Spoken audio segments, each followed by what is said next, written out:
విలాపి వాక్యములు 2వ అధ్యాయం 16వ వచనం నుంచి 22వ వచనం వరకు చదువు. విలాపి వాక్యములు 2వ అధ్యాయము 16వ వచనం నుంచి 22 వరకు చదువు.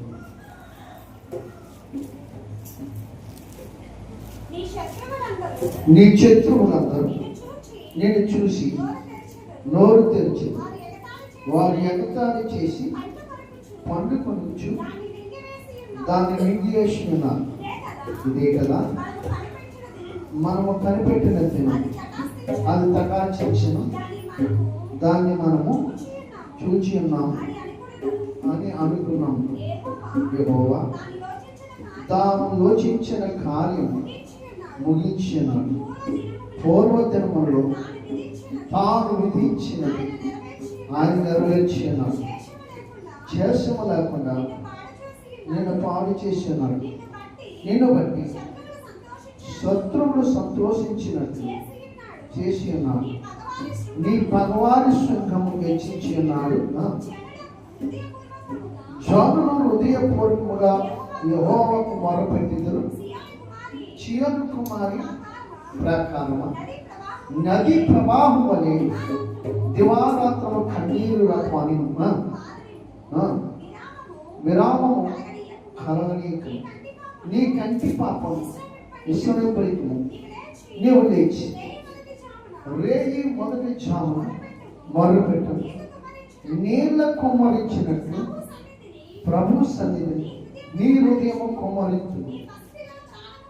నీ పసిపిల్లల ప్రాణం కొరకు నీ చేతులను ఆయన తట్టు ఎత్తు. ప్రతి వీధి ఆకలిని వారు మోచెలుచు. ఇది నీవు ఎవని ఎడల ఈ ప్రకారం చేతులు యెహోవా దృష్టించి చూడు. తమ గర్భఫలం తాము ఎత్తుకొని ఆడించిన పసిపిల్లలను స్త్రీలు భక్షించిన తగిన యాజకులు ప్రవక్త ప్రభు యొక్క పరిశుద్ధాలయం అతులకుట తగిన యవ్వనుడు వృద్ధుడు వీధిలో నేలన పడి ఉన్నాను. ఆ కన్యకులను నా యవ్వనులను అక్రమ చేత కూలి ఉన్నారు. నీ ఉగ్రత దినమున నీవు అతమ చేసేదని దయతలచి వారందరిని వధించుతుంది. ఉత్సాహ దినమున జనులు వచ్చినట్లు నలుదిశలకి నీవు నా మీదకి భయోత్సవములను రప్పించింది. యెహోవా ఉగ్రత దినమున ఎవడను తప్పించుకొనకపోయింది, శేషమేమియు నిలవకపోయింది. నేను చేతులను ఆడించి సాకిన వారి శత్రువులు ఆడించి వేసి ఉన్నారు. దేవునికి స్తోత్రం. హల్లెలూయా, హల్లెలూయా. ఇది ఈ నియమము, ఈ కట్టడ ఇశ్రాయేలు ప్రజలు ఈరోజు మనకి కూడా వర్తిస్తుంది. దేవునికి స్తోత్రం. వాక్యముని లక్ష్య పెట్టకపోతే, వాక్యముని అనుసరించకపోతే దేవుని యందు విశ్వాసము, నమ్మకత్వము, దేవుడు ఉన్నాడన్న సంగతి నువ్వు ఎదుర్కొంటావు. అంతే. ఇది నిజంగా ఇది నా కొరకే, నా జీవితంలో, నా బ్రతుకులో ఇన్ని లోటుపాట్లు ఉన్నాయి, ఈ పరిస్థితులు నాకు కలిగి ఉన్నాయి, దేవుడు నాతోనే మాట్లాడుతున్నాడు, ఇశ్రాయేలు ప్రజలతో కాదు, వాళ్ళ యొక్క లేరు కదా, మరి ఈరోజు నాతో మాట్లాడుతున్నాడు ప్రభు చెప్పినట్టు నువ్వు నమ్మితే నీలో ఉన్న శోక సంద్రంలో నుంచి దేవుడిని విమోచిస్తాడు. హల్లెలూయా, హల్లెలూయా, హల్లెలూయా. ఎప్పుడైతే నమ్మి విశ్వసిస్తామో, విశ్వసించే ప్రతి వాడు మనకు తన మహిమను చూస్తాడు. దేవుడికి స్తోత్రం. ఏం చూస్తాడు? తన మహిమను చూస్తాడు. మహిమ ఈ మనము అంటే సమయం కాదు కానీ ఒక మాట చెప్పి ఆ మహిమ ఎంత గొప్పదో మీకు తెలియపరుస్తాడు. ఆది కాండంలో మనకి ఒక ప్రాముఖ్యమైన వ్యక్తి మనకు కనబడ్డ ఆయన పేరు ఆదాము. హల్లెలూయా. ఆదాము ఏదైనా తోటలో తండ్రి అయిన దేవుడితో ఉన్నంత కాలం కూడా ఏంటో తెలియలేదు. అసలు పాపం అనే బీజం ఉంది, లేదు చేదు వేరు ఉంది అన్న సంగతి ఆదాముకు తెలియదు. ఆదాము ఎవరు పోలుకున్నాడు అంటే దేవుడి స్వరూపంలో దేవుడి పోలుకుని ఉన్నాడు. దేవుడితో ఉన్నంతకాలము ఆదాము జీవితము చాలా ఆశ్చర్యంగా, ఆనందకరంగా, సంతోషకరంగా తన దినములు గడిచాయి. దేవుడికి స్తోత్రం. ఆదాములో ఒక పాపము బీజము మొలిచింది, అది ఉంది అన్నది కూడా ఆదాముకు తెలియదు. నిజానికి ఆదాములో ఆ పాపము బీజము దేవుడు పెట్టలేదు. హల్లెలూయా, హల్లెలూయా. ఒకరు పెట్టినా సరే ఇది ఉన్నదని ఆదాముకి దేవుడు ఎప్పుడు తెలియచేది. దేవుడికి స్తోత్రం.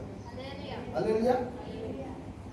అలాంటి పరిస్థితుల్లో ఆదాము ఒంటరితనం చూసి దేవుడు ఏం చేశాడంటే ఒక స్త్రీ తన ఎముక నుంచి ఒక ఎముకను తీసి తనకు మాంసం కూర్చి తనలోని జీవాత్మను రుది అవ్వననే ఒక నారిని తీసుకొచ్చి ఈమె నారి అనబడితే ఆదాముకు భార్య.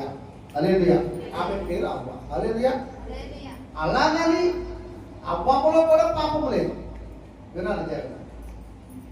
ఇద్దరు కొంతకాలము దేవునికి లోబడ్డారు, దేవుని మాట చెప్పు నడుచుకున్నారు, దేవుని చిత్తానుసారంగా దేవుని చెప్పిందే చేసుకుంటూ వచ్చారు. ఎక్కడ వారి జీవితంలో కొంతకాలము దేవునికి విరోధమైన అడుగులు ఎక్కడ వేయలేదు వారు. మరి ఎప్పుడు జరిగింది? ఆదాముకి అవ్వాని పిలిచి దేవుడు ఈ యొక్క ఏదేని తోటలో ఉన్న ఫలవృక్షములన్నీ మీరు తినవచ్చు. మీరు చూడండి, గమనించండి. అక్కడ ఇంకొక మాట పడుకు చెప్తాను. అన్ని ఫలవృక్షాలు, ఈ భూ సంబంధమైన ప్రతి పంట, శ్రేష్టమైన ప్రతి పదార్థము మీరు భుజించవచ్చు అని చెప్పారు. ఈ ఏదైనా తోటలో 2 రకాల చెట్లు వేశారు. ఒకటి మంచి చెడులు తెలియగలిగిన మొక్క ఒకటి, మరొకటి జీవవృక్షము కలిగిన మొక్క ఒకటి. అలాగే ఈ జీవవృక్ష ఫలములు మీరు తినొద్దు. అలాగే మంచి చెడులు తెలియగలిగిన చెట్టు ఫలాలు కూడా మీరు తినొద్దు అని చెప్పి. ప్రియులారా, జీవవృక్ష ఫలములు తింటే ఎంత తెలివైందో చూడండి. అపవాదాన్ని నాశనం పొందుతుంది. శత్రువు ఎంత తెలివైనడో జాగ్రత్తగా మనం, అందుకే మనం భక్తిలో ఎక్కడ పడిపోకూడదని చెప్తాం. శత్రువు ఏ విధమ చేత మనం పడగట్టడం వాడికి తెలుసు, మనకు తెలియదు. కానీ మనమేమనుకుంటామంటే ప్రతి చిన్నదాన్ని వాడి మీద మోపుతాం. కానీ మన ప్రమాయం కూడా అందులో అవ్వమ్మ ప్రమాయం ఉంది కాబట్టి శత్రువు మాట వినగలిగింది. లేకపోతే శత్రువు మాట వింటదా? ఎందుకని అంతకు ముందే అవ్వమ్మకి ఆదాముకి దేవుడు ఆజ్ఞాపించారు, ఈ చెట్టు ఫలములు మీరు తినవద్దు అని చెప్పినప్పుడు అవ్వమ్మ సర్పం అనే యుక్తి కలిగినటువంటి అపవాదనే నాశనపుత్రుడు వచ్చి ఈ చెట్టు ఫలములు మీరు తినొచ్చు అన్నప్పుడు నా తండ్రి ఆజ్ఞించాడు, నా తండ్రి మాట నేను దాటకూడదు, ఇది తప్పు అని అపవాదిని హెచ్చరించి గద్దించలేకపోయింది. కానీ అపవాది మాటకు లోబడ్డానికి ఇష్టపడ్డారు. ఇది ఎట్టి మాట? మంచి మంచి తెలుగు బుద్ధి జ్ఞానం కలిగిన జీవవృక్షమా? అయితే దీన్ని చూద్దాం. పండు చాలా అందంగా ప్లంబింగ్గా కనపడతాం అని అవ్వమ్మ అపవాది మాట విని ఆ పండు తిని ఊరుకుందా? ఆదాము కూడా పోయింది. అప్పటిదాకా ఆదాము అవ్వకి పాపము తెలియదు. అప్పటిదాకా ఆదాము అవ్వాలు మేము ఒక ఏదేని తోటలో ఉన్నాము, కేవలం ఇక్కడున్న పండ్లే మేము తినాలి, ఇక్కడ ఉన్నట్టు వారితో మేము సరదాగా సంతోషంగా ఆనందంగా ఈ భూజంతువులు ఆకాశ పక్షులు పాకే పురుగులతో మేము బ్రతకాలి అనుకున్నంత వ్యక్తులు ఎప్పుడైతే ఈ పండ్లు తిన్నారో వాళ్ళు ఏమొచ్చిందంటే వారు ఏం కోల్పోయారంటే దేవుడిచ్చిన మహిమనే ప్రత్యక్షతను కోల్పోయి వారి మరునేత్రాలు వెలిగింపబడి ఏమొచ్చాయంటే వారు ఆదాము అవ్వ ఎదురుపడినప్పుడు వారి సిగ్గు నొందినట్లుగా రాయబడింది. అవ్వ మొక్కచానికి వెళ్ళిపోయింది, ఆదాము దేవుడు సర్వాంతర్య, హృదయ రాశి వెలుగు. నీ నోటి మాట రాకమునిపే దేవుడికి మన అంతరంగంలో కూడా మనం ఏం ఆలోచిస్తామో మన తలంపు ఏంటో నీకు తలంపు పట్టుకమునిపే దేవుడు ఆదాము అవ్వ ఆలోచనలు దేవుడు ఎరిగి ఆదాము పిలుచుకుంటూ వచ్చాడు. అలేదియా ఎక్కడున్నావు ఏంటంటే ప్రభావం పలానా చోట నీకు చేసిన తప్పే కదా. అవును ప్రభా తెలియక చేయలేదు, తెలిసే చేశాను. దేవుని స్తోత్రం. నాకు తెలియదు బాబా అన్నాడా? అందులో అమ్మ ఇచ్చింది ప్రభా తిన్నాను అన్నాడు. చెప్పే కదా వెళ్ళాడు. ఆజ్ఞ అతిక్రమే పాపం. అప్పుడు నిజానికి ఆదాము అవ్వారు కూడా శరీర సంబంధమైన పాపము పాటించలేదు. వాళ్ళు పాపాన్ని ఎట్లా ఇచ్చాడు దేవుడు? ఆజ్ఞ అతిక్రమే, మాట వినకపోవటమే పాపం. వాక్యాన్ని వినకపోవటమే పాపం. వాక్యాన్ని అంగీకరించకపోవటమే పాపం. వాక్యానుసారంగా నడవకపోవటమే పాపం. వాక్యానికి విరోధంగా నడుచుకోవటమే పాపం. వాక్యం అంటే దేవుడు అంతే. మీకు అర్థం? వాక్యం అంటేనే. కాబట్టి ఆదాము అవ్వలు ఏం చేశారు? వాక్యానికి విరోధంగా వెళ్ళారు. వాళ్ళు దేవుడు చూసి అక్కడ ఒక క్రీస్తును వధించాడు. ఒక గొర్రె పిల్ల వధించి వారికి చర్మపు చొక్కాలు, చర్మపు వస్త్రాలు ఇచ్చి ఏదైనా కొంచెం మనం బయటకు గెంటేశాడు. ఎందుకు గెంటేశాడు? ఒకవేళ ఇంకా ఏదైనా తోట మీరు ఉంటే నేను వేసినట్టు 2 చెట్లు ఉన్నాయి. ఒకటి మంచి చెడులు తెలుగు కలిగిన జీవవృక్ష ఫలాలు తినేశారు వీళ్ళు. ఇంకొంతకాలం తర్వాత మరలా ఈ అపవాదని నాశనపుత్రుడు మరలా వీళ్ళు ఎక్కడో ప్రవేశించి నిత్య జీవము కలుగుంటే జీవవృక్ష ఫలము నాకు ఉంది, దీనికంటే శ్రేష్టమైంది, ఆయనకంటే నిత్య యవ్వనముతో నిత్యత్వంలో మీరు ఉండిపోతారో ఇక మీరే ఆయన కాదు, మీరే దేవుడిగా ఉండిపోతారు అని చెప్పే అవకాశం కూడా ఉంటుందని ముందుగా దేవుడు సర్వాంతర్యం చెప్పాను కదా. వాళ్ళు ఏం చేశారంటే ఎప్పుడైతే ఈ పండ్లు తిన్నారో, ఎప్పుడైతే వారికి ఈ పాపం అనే బీజం అనే ఆలోచన పుట్టిందో వారికి ఏదైనా చోట బయటికి పంపించేమని ఈ భూమిని స్వేచ్ఛపరచుకొని చెమట వచ్చి నీ భార్య, నీ పిల్లలు, నీ సంతానం అభివృద్ధి పరచుకొని నువ్వు ఇండిచ్చి ఫలించు, అభివృద్ధి పొందు అని ఆశీర్వదించేశాడు దేవుడు. హల్లెలూయా, హల్లెలూయా. ఈ మహిమ మరలా నీకు తిరిగి ఇవ్వాలని వస్తున్నా. అర్థమవుతుందండి? అదే మహిమని మరలా నీకు ఇవ్వాలని చూస్తున్నా. నువ్వు ఆదాము రక్తంలోంచి వచ్చావు, ఆదాము పాపం వల్ల ఉంటావు, ఆదాము అతిక్రమం వల్లే మనము ఈ భూమి మీద ఆయన సంతానం విస్తరించి జరుగుతుంది. అయినా సరే దేవుడి యొక్క ఉద్దేశం, దేవుడి యొక్క ఆలోచన ఏంటంటే తిరిగి మరలా తన మహిమను నీకు నాకు ఇవ్వాలని ఆయన ఉద్దేశం. ఇప్పుడు ఈ మహిమను పొందుకోవాలంటే ఏం చేయాలి? బాగా ఆలోచించి దేవుడు ఆయనకి ఆలోచించడానికి 1000 సంవత్సరాలు, 1000 గంటలు లేదు 1000 దినాలు అవసరం లేదు. ఆయన అన్ని 1000 కాలాలు సమయాలు కూడా ఆయనకి అక్కర్లే, రెప్పపాటు చేయగలిగింది. కాకపోతే దేవుడు ఎప్పుడు కూడా మన మేలు కోరే ఉన్నాడు. ఆయనకి నీ వలన నా వలన ఏమాత్రం మేలు కలదు. ఎంత కూడా మేలు జరుగుతుందా? సృష్టి యావత్తు ఆయన లేకుండా ఏది కలగలేదు. మనం ఏం చేయగలుగుతాం? కాబట్టి దేవుడికున్న ఒకే ఒక పట్టుదల ఏంటంటే మహాకాశాల పట్టుచలనంత పరలోకమందునంటి ఆ మహాస్థానం మీద అగ్ని స్వరూపుడకు దేవుడు పరిశుద్ధుడు కొన్ని ఆడపడుచున్నట్టు ఆ మహిమ కలిగిన తేజోస్వరూపుడకు దేవుడు యెషయా గ్రంథం 6 మీరు చదవండి.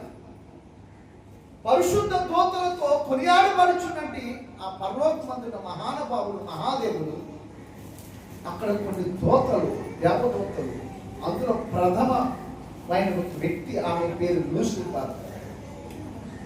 ఆ లూసిఫర్ అనే వ్యక్తి ఆయన దేవునికి విరోధంగా లేచి దేవుని సింహాసనంలో కూర్చోవాలనుకున్నాడు.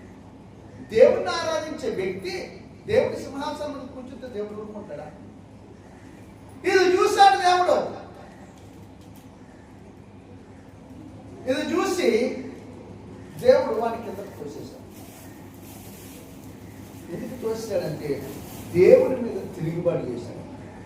దేవునికి విరోధంగా లేచాడు, దేవునికి వ్యతిరేకించాడు.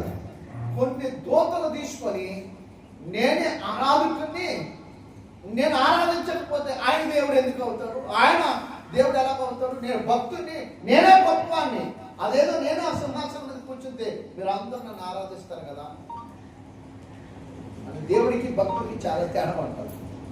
అది చాలా మందికి తెలియక భక్తులు లేకపోతే దేవుడు లేడు కదా, భక్తుడు లేకపోయినా దేవుడు ఉన్నాడు. హల్లెలూయా. ఉన్నాడా లేదా? ఉన్నాడా లేదా? భక్తుడు లేకపోతే దేవుడు ఉన్నాడు. శూన్యములో సమస్తము సృష్టించిన సృష్టికర్తకు దేవుడికి అప్పుడు భక్తులు ఉన్నారా? నిరాకారములకు ఆకారము కలుగు చేస్తున్నప్పుడు అప్పుడు భక్తులు ఉన్నారా? దేవుడికి ఉన్నారా? తన నోటి మాట చేత సృష్టిని కలుగు చేస్తాడు. భూమి, ఆకాశము, సముద్రం, సూర్య చంద్ర నక్షత్రములు, భూజంతువులు, ఆకాశ పక్షులు, సముద్ర మత్స్యములు, గడ్డి, చెట్లు, వృక్షములు ఇవన్నీ చేసి నరుణ్ణి ఆయన పోలికలో తన స్వహస్తాలతో చేశాడు. నరుని చేయడం పక్కన ఇవన్నీ కలిగినప్పుడు భక్తులు ఉన్నారా? చివరికి నరుని చేసినప్పుడు కూడా భక్తులు ఎవరు తన భక్తులు? మిఖాయేలు, గాబ్రియేలు, లూసిఫరు, ఇంకా ప్రధాన దూతలు కెరూబులు, ప్రధాన దూతలు ప్రభుని ఆరాధించేవారు పరలోకంలో. దేవునికి స్తోత్రం. వారే అందులో ప్రధానమైన వ్యక్తి లూసిఫరు దేవునికి వ్యతిరేకంగా లేచి తనతో ఉన్న కొంత సైన్యాన్ని వెనకేసుకొని దేవుని మీద తిరిగివాడు చేసింది. హల్లెలూయా. చెప్పాను కదా, భక్తుడు లేకపోతే దేవుడు, భక్తుడున్నా లేకపోతే దేవుడు ఉంటాడు. హల్లెలూయా. హల్లెలూయా. ఆయన దేవుడి కనుకనే తన భూమి మీద ఒక రాజ్యమును స్థాపించాలనుకున్నాడు. అందుకే సృష్టిని కలుగు చేశాడు. సృష్టిలో ఏం కావాలో కలుగు చేశాడు. ఇప్పుడు ఈ ప్రధాని అంటే ఈ లూసిఫర్ వల్ల ఉపయోగం ఏమి లేదని కొన్ని దేవుడు ఏం చేశాడు? నువ్వే కాదు ఆరాధించేవాళ్ళు ఈ పరలోకంలో కాదు, ఈ భూమి మీద కూడా ఆరాధించుకొని నేను కలుగు చేస్తానని చెప్పి నన్ను తీసుకొచ్చి స్థానంలో పోతున్నాను. హల్లెలూయా. చాలా మంది భక్తులు ప్రార్థన చేస్తూ ఉంటారు, పరిశుద్ధుడు పరిశుద్ధుడు పరిశుద్ధుడు పరలోకమందున పరిశుద్ధ దేవుడా, యెహోవామందు పరిశుద్ధతో స్తుతింపబడుచున్న పరలోకపు తండ్రి. యెహోవామందు అంటే మనము కూడా మన స్తుతుల ద్వారా ఆయన ఆశీర్వాడే అన్నాడు. హల్లెలూయా. ఇప్పుడు భక్తుడికి ఫలాలు కావాలి, భక్తుడు అవసరాలు తీర్చబడాలి. అవసరాల కొరకే భక్తులు వస్తారు తప్ప భక్తుడి వల్ల నుంచి దేవుడికి ఏది ఉపయోగం లేదు. ఉందంటారా? భక్తుల నుంచి ఏం ఉపయోగం లేదు. దేవుడిలో నుంచి అన్ని ఉపయోగాలు మనకు అవసరం. హల్లెలూయా. దేవుడి దగ్గర అవసరం లేవా మనకి? దేవుడు కావాలా వద్దా? మన అవసరాలు మన అక్కర్లు తీర్చేవాడు దేవుడే, భక్తుడు కాదు. హల్లెలూయా. దేవుని సన్నిధిలో నీ పక్షముగా భక్తులు విజ్ఞాపన చేస్తే, దేవుని సన్నిధిలో నీ పక్షంగా భక్తులు విచారిస్తే, వారు విచారణ తగినట్టు ప్రార్థన ఆలకించి పరలోకం నుంచి పరసంబంధమైన ప్రతి శ్రేష్టమైన ఈవి కూడా నీకు ఇస్తాడు. హల్లెలూయా. హల్లెలూయా. దేవుడు దగ్గర అన్నీ ఉన్నాయి. భక్తుడి దగ్గర, ఆయన కలుగు చేసిన భక్తుడి దగ్గర ఒక స్తుతి తప్ప ఏమీ లేదు. హల్లెలూయా. భక్తుడు చేసే పని ఏంటంటే ఆయన కొనియాడడం, ఆయన కీర్తించడం, ఆయన ఆరాధించడమే. ఇంతకు మించి భక్తుడి దగ్గర నుంచి ఒక నైవేద్యం కూడా ఆయన దగ్గరికి వెళ్ళడానికి స్వంతగా కొత్తగా ఏమీ లేదు. హల్లెలూయా. కొత్తగా ఇవ్వడానికి భక్తుడి దగ్గర ఏమి కలిగినది ఏది ఆయన లేకుండా కలగలేదు అని చెప్పాడు కదా దేవుడు. మరి నువ్వు కొత్తగా ఏం సృష్టిస్తావు? ఆయన ఒకటే ఆలోచించాడు. కొత్తదాన్ని ఏం ఆలోచించాడంటే నీలో నుంచి నాలో నుంచి ఈ లూసిఫర్నే దేవదూత ఆయనకి వ్యతిరేకంగా తిరిగింది కాబట్టి, నువ్వేంటి నన్ను ప్రేమించి నా పోలంలో ఉన్నవారు నాకు నచ్చిన రీతిగా వారికి ఇష్టమైన నన్ను ఎలా కొనియాడాలో వారికి అనుగుణముగా అటు వారిని కలుగు చేసుకుంటాను నా స్వరూపం చెప్పి నిన్ను నన్ను కలుగు చేస్తాను. హల్లెలూయా.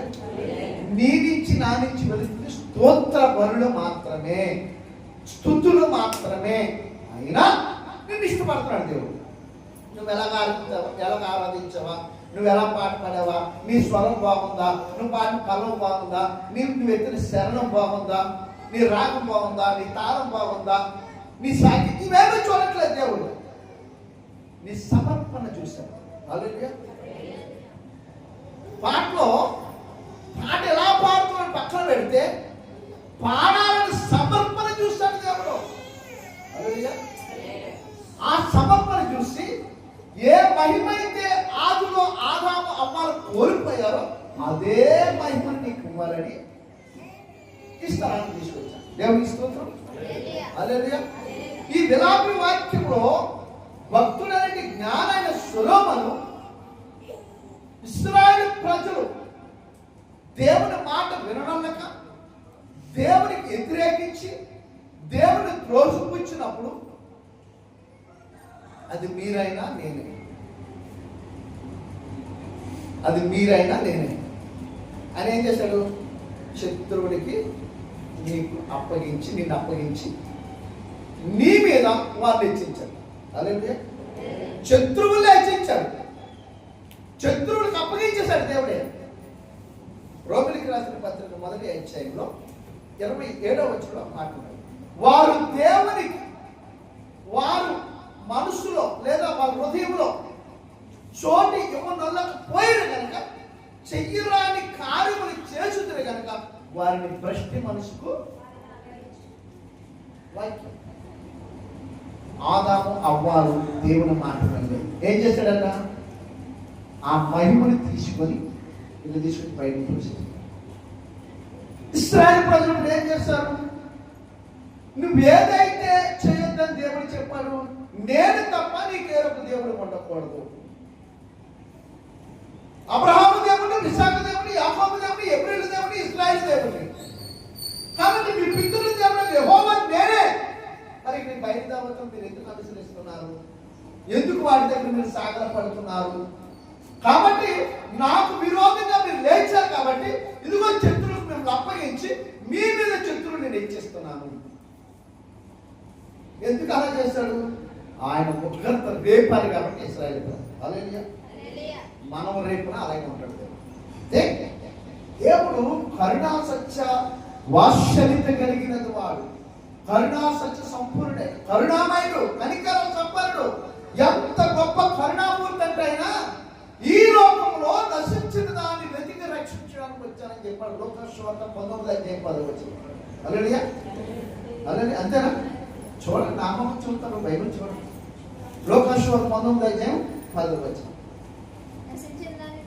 నశించిన దాన్ని వెతికి రక్షించుటకు మనుషు కుమారుడిగా. ఆమేన్. హల్లెలూయా. దేవుడు మనం నశించిపోకూడదని ఈ లోకానికి వచ్చాడు. మరి ఇక్కడ చూస్తే ఇశ్రాయేలు ప్రజల్ని శత్రువులకు అప్పగించాడు. ఇక్కడ చూస్తే ఇశ్రాయేలు మీద శత్రువులు హెచ్చించాడు. మీకు అర్థమవుతుందా? ఆయన ఉగ్రత మన మీద లేకున్నప్పుడు, ఉగ్రత దినాన్న ఆయన కోపాన్ని మన మీదకి వచ్చినప్పుడు ఆ కోపము శత్రువులు వెచ్చించి శత్రువులు నేను అప్పగించడానికి ఇష్టపడ్డాడు. అయితే ఇష్టపడిన దేవుడు